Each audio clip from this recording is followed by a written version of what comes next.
സാഹചര്യത്തിൽ നമ്മളെ പോലുള്ള സാധാരണക്കാര് എന്ത് വിശ്വസിച്ച് സർക്കാർ ആശുപത്രികളിൽ പോകും? എന്ത് വിശ്വസിച്ചാൽ ഇപ്പോഴത്തെ ഡോക്ടർമാരുടെ അനാസ്ഥ കൊണ്ട് മാത്രമാണ്, അത് ശ്രദ്ധ കുറവ് കൊണ്ടാണ് ഇതൊക്കെ സംഭവിക്കുന്നത്. നമ്മൾ പാവപ്പെട്ടവർ അവിടെ പോകുമ്പോഴത്തേക്ക് നല്ല ട്രീറ്റ്മെൻറ്റ് കിട്ടുമെന്ന് വെച്ചാൽ നമ്മൾ പോകുന്നത്. പക്ഷേ അവിടെ ഡോക്ടർമാർ ഇങ്ങനെ ഓരോരോ അശ്രദ്ധകൾ കാണിച്ചാൽ നമ്മുടെ ജീവൻ തന്നെയാണ് അവർ വെച്ച് പണയം വെച്ച് കളിക്കുന്നത്, അല്ലേ? നമ്പർ 1 ആരോഗ്യ കേരളം ജനങ്ങളെ പറഞ്ഞ് ബോധ്യപ്പെടുത്തുകയാണ്, അല്ലാതെ അതിൽ വേറെ കാര്യമൊന്നുമില്ല, ഒരു കാര്യമില്ല. എത്രയായാലും നമ്മളൊരു ചെറിയ പനി വന്നാലും കുഞ്ഞുങ്ങളെ കൊണ്ടുപോകാനും എല്ലാത്തിനും നല്ല ഭയമാണ്. ഇപ്പോഴും നമുക്ക് നേരത്തെ ഉണ്ടാവും, ഇപ്പോഴും തീർച്ചയായിട്ടും ഉണ്ടാവുന്നുണ്ട്.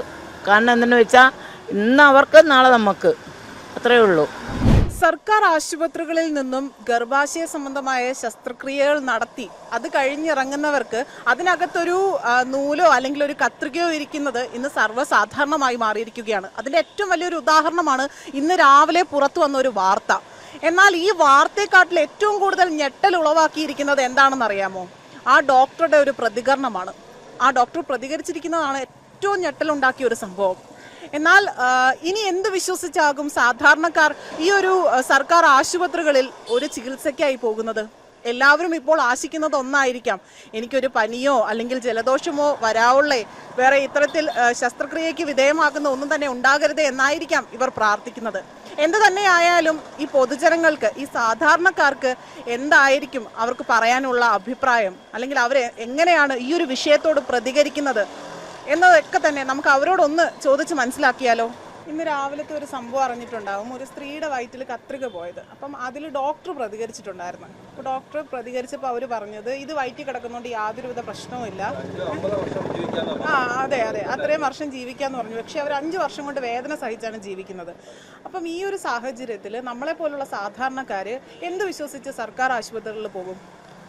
എന്ത് വിശ്വസിച്ചാൽ ഇപ്പോഴത്തെ ഡോക്ടർമാരുടെ അനാസ്ഥ കൊണ്ട് മാത്രമാണ്, അത് ശ്രദ്ധ കുറവ് കൊണ്ടാണ് ഇതൊക്കെ സംഭവിക്കുന്നത്. നമ്മൾ പാവപ്പെട്ടവർ അവിടെ പോകുമ്പോഴത്തേക്ക് നല്ല ട്രീറ്റ്മെൻറ്റ് കിട്ടുമെന്ന് വെച്ചാൽ നമ്മൾ പോകുന്നത്. പക്ഷേ അവിടെ ഡോക്ടർമാർ ഇങ്ങനെ ഓരോരോ അശ്രദ്ധകൾ കാണിച്ചാൽ നമ്മുടെ ജീവൻ തന്നെയാണ് അവർ വെച്ച് പണയം വെച്ച് കളിക്കുന്നത്, അല്ലേ? അതുകൊണ്ട് നമ്മൾ ഇപ്പോൾ അവർ ഡോക്ടർ വന്ന് രാവിലെ പറയുന്നത് കേട്ടായിരുന്നു, 5 മുതൽ 50 വർഷം വരെ ജീവിച്ചാലും ഇതുകൊണ്ടൊരു കുഴപ്പമില്ല. പക്ഷേ എന്തെങ്കിലും ഒരു മാരകമായൊരു അസുഖമല്ല ആ സ്ത്രീക്ക് വന്നിരുന്നെങ്കിൽ ഈ ഡോക്ടർ എന്ത് പറയുമായിരുന്നു? അതാണ് നമ്മൾ ചിന്തിക്കേണ്ടത്. ഇപ്പോൾ ആ സ്ത്രീയെ, എൻ്റെ ആ സഹോദരിക്ക് ഇപ്പോൾ ഒരു വേറെ പ്രശ്നമൊന്നുമില്ല, ചെറിയ വേറെ വേദന വരുന്ന സമയത്തിന് അവർ പറഞ്ഞു വേറെ എന്താ സ്റ്റോണിൻ്റെ പ്രശ്നമെന്ന് പറയുന്നത്. ഈ ഒരു ശസ്ത്രക്രിയ കൊണ്ട് വന്ന പാകപ്പിഴയിൽ എല്ലാ വേദന വന്നേക്കുന്നത് സ്റ്റോണിൻ്റെ പ്രശ്നം, യൂറിൻ ഇൻഫെക്ഷൻ അല്ലേ എന്ന് പറയുന്നുണ്ട്. അപ്പോൾ അതിൻ്റെ ട്രീറ്റ്മെൻറ്റ് സ്കാൻ ചെയ്തപ്പോൾ മാത്രമാണ് ഇന്ന് ആ കത്രിക കണ്ടത്. ഇല്ലെങ്കിൽ ഇപ്പോഴും നമ്മൾ ആ ഒരു സംഭവമേ നമ്മൾ അറിയത്തില്ല. ഇതിപ്പം നോക്കിക്കഴിഞ്ഞാൽ ശരിക്കും സർക്കാരിൻ്റെ ഒരു അനാസ്ഥയായിട്ട് നമുക്കിതിനെ കണ്ടുകൂടെ. കാരണം ഇത്രയും 5 വർഷമായിട്ട് അവർ ഒന്ന് പരാതിപ്പെട്ടിട്ട് പോലും ആരും ഒന്നും അതിനെക്കുറിച്ചൊന്നും തിരക്കോ എടുക്കോ ഒന്നും ചെയ്തിട്ടില്ല. ആ ഡോക്ടർ പറയുന്നുണ്ട് ഞാനല്ല ചെയ്തതെന്ന് പറയുന്നത്. പക്ഷേ ഈ ശസ്ത്രക്രിയ ചെയ്തായിട്ട് അവർക്ക് ഓർമ്മയില്ല. പിന്നെ ഞാനല്ല ചെയ്തതെന്ന് പറഞ്ഞാൽ എങ്ങനെ പറയും എന്ന് നമുക്ക് പറയാൻ പറ്റത്തില്ല. അപ്പോൾ ഞാനൊരു സ്ഥലത്ത് പോകുന്നു, അവിടെ പോയിട്ടില്ല, പക്ഷേ എനിക്ക് ആ പോയതായിട്ട് ഓർമ്മയില്ല, പോയിട്ടില്ല എന്ന് തറപ്പിച്ച് പറയുന്നു. അപ്പോൾ എനിക്ക് ഓർമ്മയില്ല എന്ന് പറഞ്ഞ പോലെ കാര്യമുണ്ട്. അതുപോലെയാണ് ആ ഡോക്ടറും പറയുന്നത്. ഇതിപ്പോ ഇതൊരു ഒറ്റപ്പെട്ട സംഭവം അല്ല, ഇപ്പൊ നിരന്തരമായിട്ട് ഇത് സംഭവിക്കുന്നുണ്ട്. നിരന്തരമായിട്ട് നടന്നുകൊണ്ടിരിക്കുന്ന സംഭവം നമുക്ക് വിശ്വസിച്ചൊരു ആശുപത്രിയിൽ കയറാൻ പറ്റുന്ന കണ്ടീഷനായി. അതായത് ഗവൺമെൻറ് ഹോസ്പിറ്റലുകളിൽ. പ്രൈവറ്റ് ഹോസ്പിറ്റലുകളിൽ വളരെ സേഫ്റ്റി ആയിട്ടൊക്കെ അവർ ചിലപ്പോൾ ചെയ്തെന്ന് വരും ഓരോ കാര്യങ്ങൾ. ഇത് നമുക്ക് ചെയ്യാൻ പറ്റുന്നില്ല. ഇത് നമുക്ക് വിശ്വസിച്ചൊന്നും കയറാൻ ഒക്കില്ല. കേരളം നമ്പർ 1 ആരോഗ്യ കേരളം എന്ന് പറയുന്നുണ്ട്.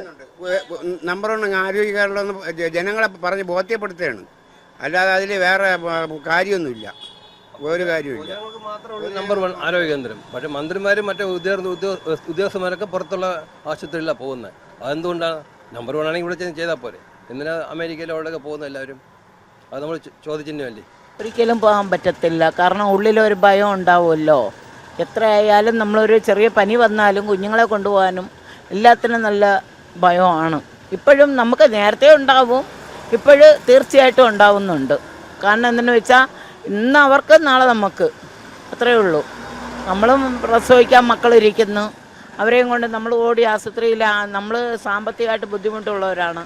നമുക്ക് ഗവൺമെൻറ് ആശുപത്രി പോകാനോ സർക്കാർ ആശുപത്രി മറ്റേ പ്രൈവറ്റ് ആശുപത്രി പോകാനൊന്നിനും നമ്മളെ കൊണ്ട് സാധിക്കില്ല. അപ്പം നമ്മൾ സർക്കാരിൻ്റെ ഇതിലല്ലേ പോവുള്ളൂ. അപ്പം നമ്മൾ ഏത് ധൈര്യം വെച്ച് ഇങ്ങനെയൊക്കെ ആയിക്കഴിഞ്ഞാൽ പോകാൻ പറ്റുന്നത്?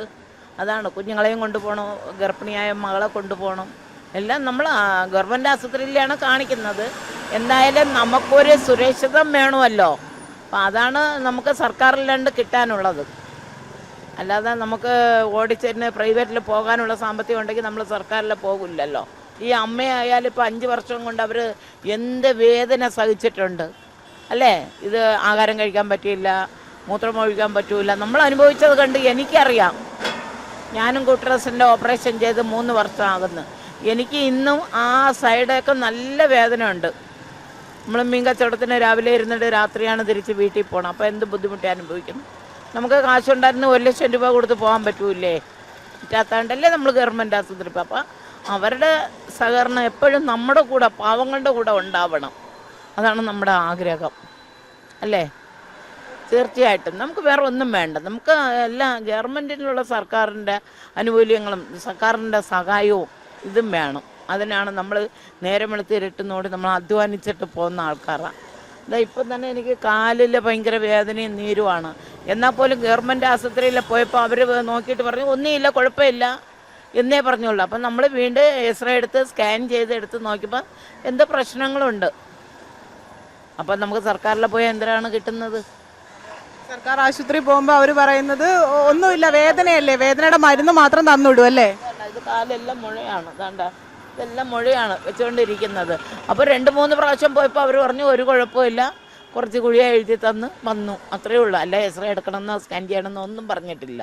പ്രൈവറ്റിൽ പോകുമ്പോൾ നമുക്ക് അത്രയും കാശില്ല പോകാൻ വേണ്ടി. നമുക്ക് ഇതിൽ വല്ലതും കിട്ടുന്ന കൊണ്ട് നമ്മൾ കുടുംബം പോഴ്ത്താൻ നോക്കുമോ ആശുപത്രി പോകും. അപ്പം നമുക്ക് എന്തായാലും ഗവൺമെൻറ്റിന് നല്ല ഒരു സപ്പോർട്ട് വേണം, തീർച്ചയായിട്ടും വേണം. അത്രയേ ഉള്ളൂ.